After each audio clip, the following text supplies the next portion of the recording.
Hi, I'm Susan Pendergraft from Okie Jam, and I'm going to share with you my how-to on teaching Wizards of Winter bucket drumming activity.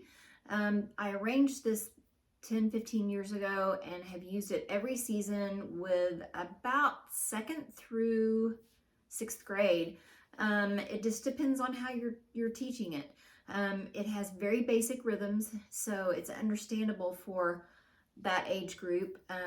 If you've been following kind of a Kodai Orff sequence of rhythm studies. So the thing that I like to do with this the best is listen and move first. So I play the music and let the students move and create forms with their bodies.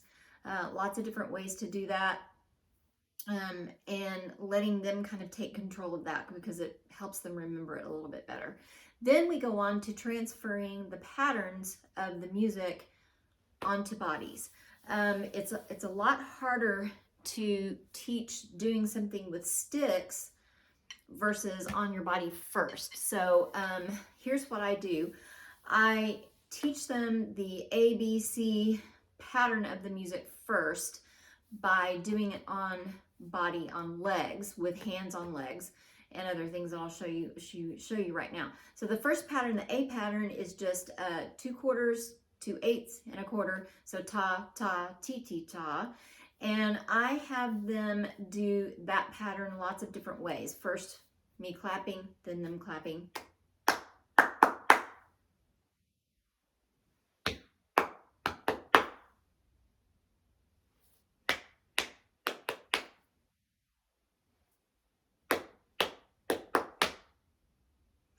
And so on until we're doing right, left, right, right, left. So that's the A pattern. And similarly, I teach the B pattern. B pattern is just, and to teach that pattern, I have them echo after me. And then I teach them that the words sometimes like ta, ti, ti, ta, ta, to kind of solidify it even further. Then I go on to teaching them other places. So we might do or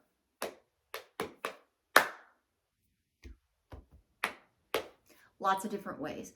Then we go on to learning the sticking, which is right, and then a clap, right, right, clap, because it's going to be a click with the sticks.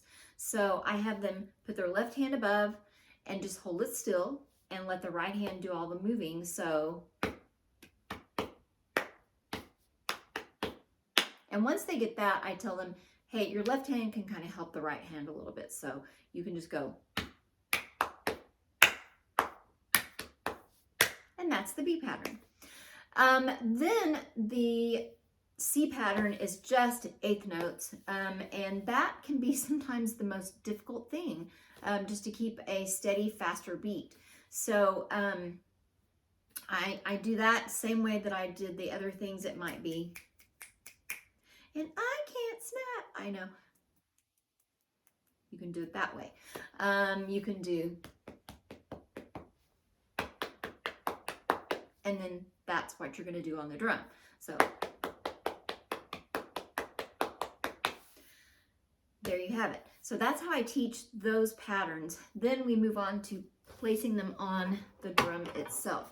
I always found it was really helpful to use the piano bench, put my bucket on the piano bench, and then stand, because that way my sticks are at the appropriate level, my elbows are down. And when I have students do this, I typically have them kneeling on their knees. And then sometimes if they're taller, they can sit on their heels while they're on their knees. If you're fortunate enough to have a way to elevate the drums, that's really awesome, especially if you're going to do it for a presentation, a program of some sort. So you can have a back level, back row standing like this, and you can have a front row kneeling. So it's really fun to do it in lots of different ways. So then we go on to adding our parts. So we have the A part, just right, left, right, right, left.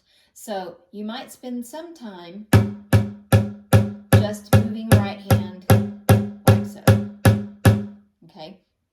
And then a little faster, you and then them. So my turn first. Their turn. Their turn. Then, of course, up to tempo.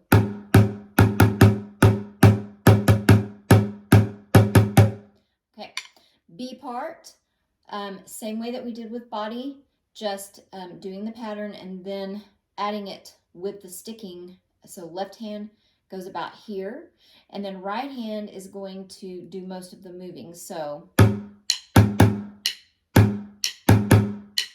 and I turn my hand and I show them to eventually kind of relax a little bit so that it becomes more like a clap. So there's the B part. C part is really fun to do on the rim, and then that also teaches them a new term. Here's the rim of the drum, and so on. So that is how I go about approaching this. Lots of fun things to do with this, and I'm going to show you on the second video, just from the beginning to the end, me playing it so that you can see how I put it together for presentations and for in the classroom.